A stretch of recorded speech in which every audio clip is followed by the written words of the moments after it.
Greetings, my furry guitar infatuated friends. I am Rob Chappers, aka the Monkey Lord, and today I figured I'd talk to you about stone plectrums because recently I have become mildly infatuated with them.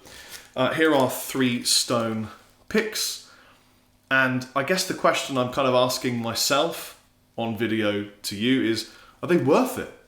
I think they're really cool, and like I said, I've become kind of infatuated with them ever since I discovered, by the way, these are Stoneworks picks, and I think they're great.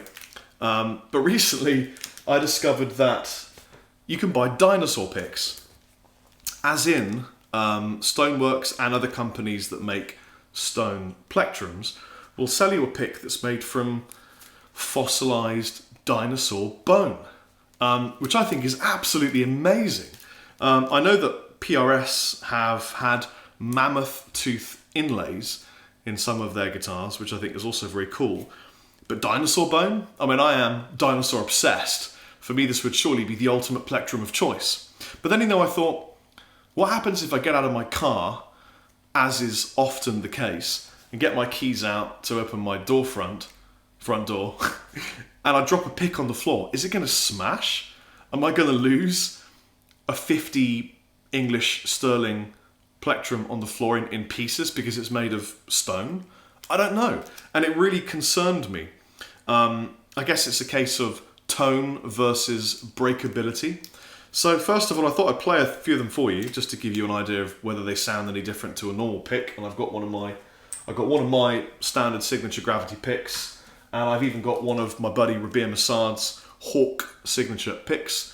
And I figured, I've also got a metal one. I've been using this a lot recently. This is a tech pick from Dunlop. I figured I'd compare the stone to the regular materials you're probably familiar with, and see if they sound better or even different. And I'll obviously give you feedback on whether they feel different. And then, at the end, I'm actually going to drop one of them, not onto concrete, because I think if you owned, a 30 to 50 pound pick, you're going to be really careful with it. But there are times when you're going to drop one. It's just going to happen. So I'll drop it onto this normal household flooring, not carpeted, and see if it smashes. And if it does, I'll be really upset. So let's start with my thickest Stoneworks pick. This is the 2.1mm plectrum.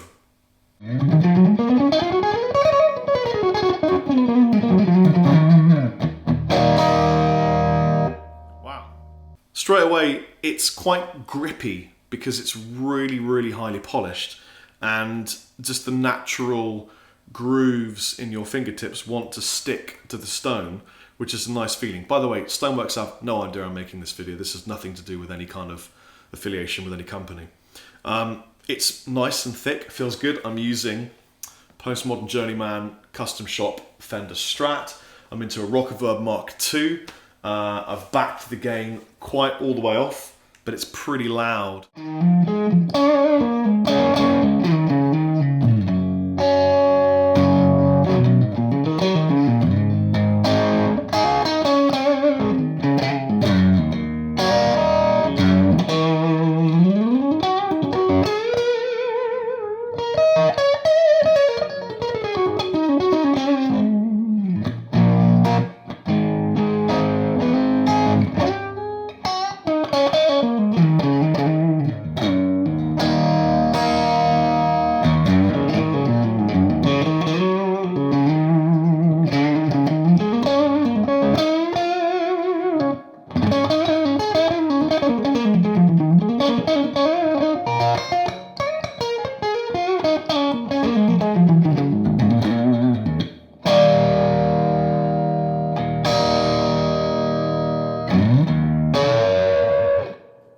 So the 2.1 felt really good. I mean, a little bit thick for me, but I have to say, it kind of felt great in the hand. It really slips over the strings, and the sound, I mean, it's great. It's a great sound. So 2.1 works really well if you like a nice thick pick. Let's move on to the 1.8, which I'm currently clutching.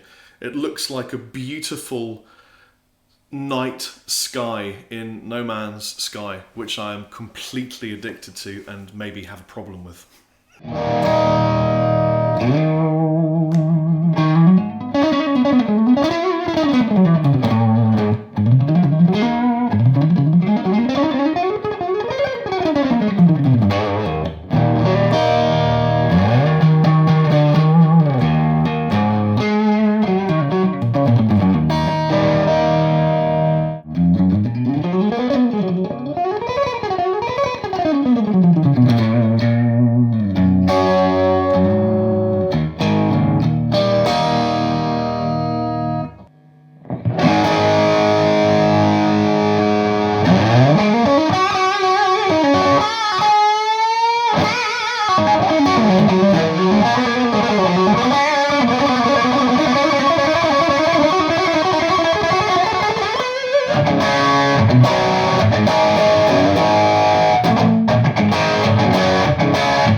So we're getting closer to the gauge that I am most familiar with, and it does feel, I've got to say, lightning quick.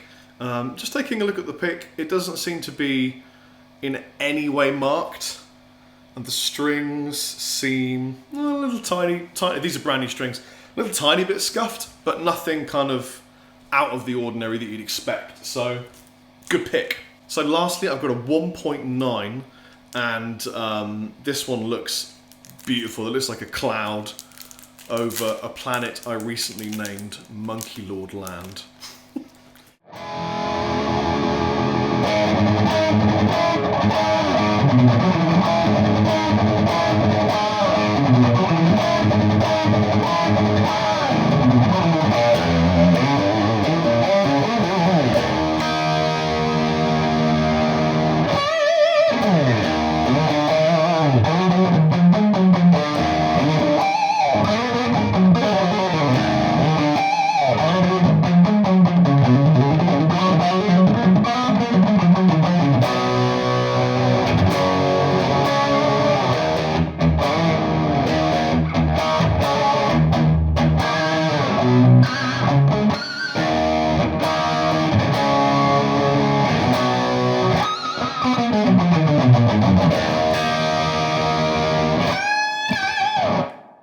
So the 1.9 feels absolutely the best of the three that I've got.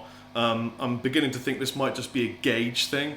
I've gone from kind of cleany crunch to overdriven to lead sound, and what I'm noticing really is the feel is really nice, and I don't really want to drop any of them now, but let's just do it. And I'm sorry if it breaks. If it does, it's just one of those things, but I'm testing it for you guys. Yo! So I threw it, actually didn't drop it, but I threw it onto parquet floor, which is just like a wooden laminate pretend flooring. There is a tiny chip. It definitely is not smashed, and therefore I would say these picks will withstand a drop, and that's a great thing as far as I'm concerned. The question is though, does it sound any different in comparison to a standard plastic plectrum? So I've got here one of Rabia Massad's picks. This is the Hawk. Rabia Massad Hawk pick. It's really, really cool. I'll give you a close-up of this, but it's got my bro's face on it. And then here's one of my Gravity picks, and I'm just going to go Stone, Gravity, Beer, and see if you can do the difference in sound.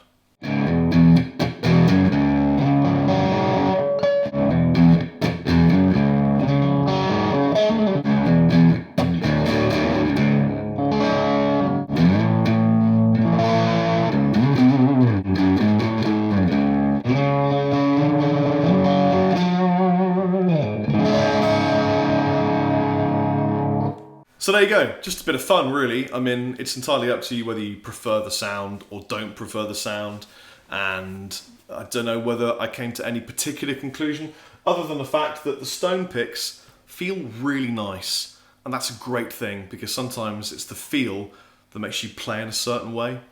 I've been Rob Chappers, take it easy guys, Chappers out. I'm not going to throw this highly valuable Stone plectrum though, so for the first time ever I'm going to throw Rabia's pick at the camera. And mine. Solidarity and fraternity.